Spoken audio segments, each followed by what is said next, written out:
दीर्घ 17 मास पर जेल फेरी दिल्ली उपमुख्यमंत्री मनीष सिसोदिया। शर्तमूलक जमीन रे मनीष शुणाणी पर जमीन प्रदान कले सुप्रीम कोर्ट। शुणाणी 3 दिन तले होइतबा बेले राय संरक्षित रखिथिले सुप्रीम कोर्ट। आज जमीन प्रदान करी सुप्रीम कोर्ट कहिसेंती जे जमीन मामला रे हाई कोर्ट एवं ट्रायल कोर्ट एक सुरक्षित खेल खेलुछंती। दंड देबा पई जमीन नामंजूर होई परिबो नाही। कोर्ट बुझिबा उचित जे जमीन एक नियम एवं जेल एक अपवाद बोली कहिथिले माननीय सुप्रीम कोर्ट।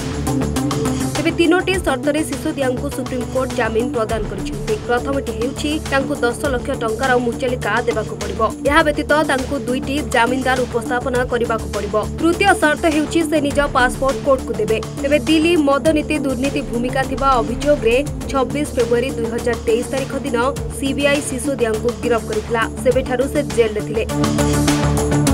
एपटे दलर पुरुखा नेता जेल फेरिबा परे दल को नुआ संजीवनी मिलिछि बोली कहिसंती राज्य आप मुखपात्र रंगाचरण प्रधान। देखो 17 मास काल कोर्ट अपेक्षा कले एवं 2 वर्ष काल माने इन्वेस्टिगेशन करुछंती तथाकथित मद दुर्नीति नेकरी एपर्यंत प्रमाण देलेनी। गुड़ाई कागज सबमिट करुछंती, डॉक्यूमेंट हजार हजार कागज सबमिट करुछंती, स्टोरी बाहर करुछंती, किंतु प्रमाण नहीं। लास्ट को सुप्रीम कोर्ट कहले जे तमे बेल इज द रूल। हाँ तुमको यह कही बेल मिलला। यहाँ गोटे ईडी प्रति एनफोर्समेंट डायरेक्टर प्रति एवं तांको जे चलाउछंती केंद्र रे मोदी सरकार तांको प्रति गोटे बड़ धक्का एवं गोटे लज्जार कथा। गोटे सुप्रीम कोर्ट जितेबाला कथा कह बहुत थर चांस देले। गत वर्ष जितेबाला अक्टोबर मासरे सुप्रीम कोर्ट बेल शुणाणी करते कोर्ट कहते तमें केते दिन समय लगेब इन्वेस्टिगेशन तुम सर 6 मास समय देते तथापि हो पारानी इन्वेस्टिगेशन सरुनी। उद्देश्य थिला गोटे अभियोग नहीं आस एवं इन्वेस्टिगेशन ना जेल में भर्ती करके रख आम आदमी पार्टी को या द्वारा खत्म करदे किंतु ताहा सफल है। तेणु आज सुप्रीम कोर्ट जो राय देले बेल देले यहाँ आम आदमी पार्टी एवं न्याय एवं समतार विश्वास करुवा एवं जो माने शिक्षा स्वास्थ्य ये सब जिन जरूरी बोली विश्वास कर गोटे बड़ विजय। देखो उद्देश्य केवल है आम आदमी पार्टी करदे आउ कि आप देखिए किसी दिन पूर्वे 2 दिन तले गोटे सर्वदलीय मीटिंग होता बांग्लादेश विषय में सबू पार्टी की डकरा गला। से सर्वदलीय मीटिंग को आम आदमी पार्टी गोटे जातीय दल ताको डकरा जाए से राग एते आम आदमी पार्टी उपर एवं मोदी एते डर आम आदमी जो ग्रोथ होउची से डर रे से माने ए सब कार्य करछंती। जेतेबेले जानिले जे ईडी मामला रे ताको सुप्रीम कोर्ट बेल दे दबो तापरे पुणी सीबीआई को लगे दिया गला। सीबीआई एते दिन कोउठी बसतिला। उद्देश्य होउची ताको जेल रे रखिबा किंतु या द्वारा आम आदमी पार्टी शेष हम ना। आम जाचु एसबू असुविधा भितर दे आमको जावाक पड़ो। नुआ दल एमाने आमको पदे पदे रोकवे आम यहाँ जाचु। तेणु एसबूर कौन इफेक्ट आम आदमी पार्टी पर लंग टर्म रे किसी पड़ो ना।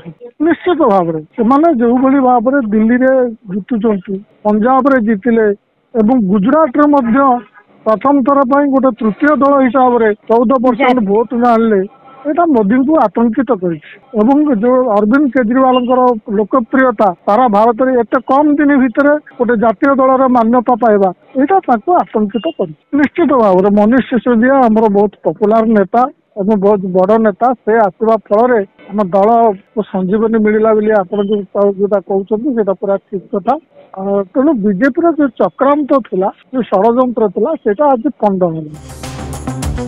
सेबडे आपको कटाक्ष करिछि बीजेपी कहबा मुताबिक धुआं नथिले निया बाहर नाही। एथि सहित मनीष सिसोदिया जेल रु निर्दोष रे खलास होई नाहंती बरं शर्तमूलक जमीन तांकु दैछंती सुप्रीम कोर्ट। आम आदमी पार्टी जो हास्यास्पद कथा कहूँ ताको सारा भारत देखुछि। मनीष सिसोदिया विषय रे यदि प्राइमा फेसी न था कोर्ट कौन तांकु बेल दे न था किंबा केस को केबे भी कोर्ट एडमिट कर था।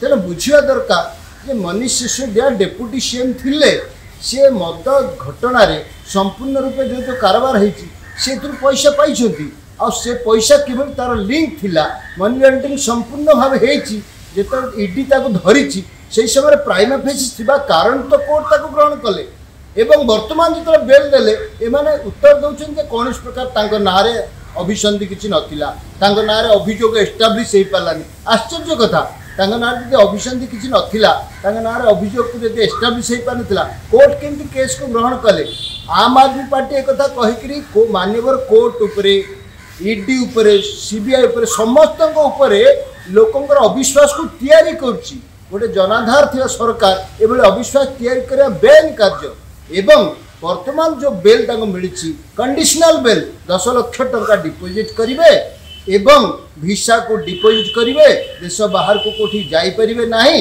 एवं 2 जन जामीन मध्य आनिकी प्रदान करेंगे एभला कंडीशनल बेल होईची तांको नारे जो दोष सब अच्छी से दोषर प्राइमा फेस को देखिकी तो ईडी कोर्टर द्वारस्थ होते एवं कोर्ट ही निष्पत्ति नहीं सरकार को केंद्र सरकार को बदनाम करिवार जो प्रक्रिया चलती केजरीवाल सरकार को बंद करंतु लोक बुझीगले सब रिपोर्ट एबिसोडिया।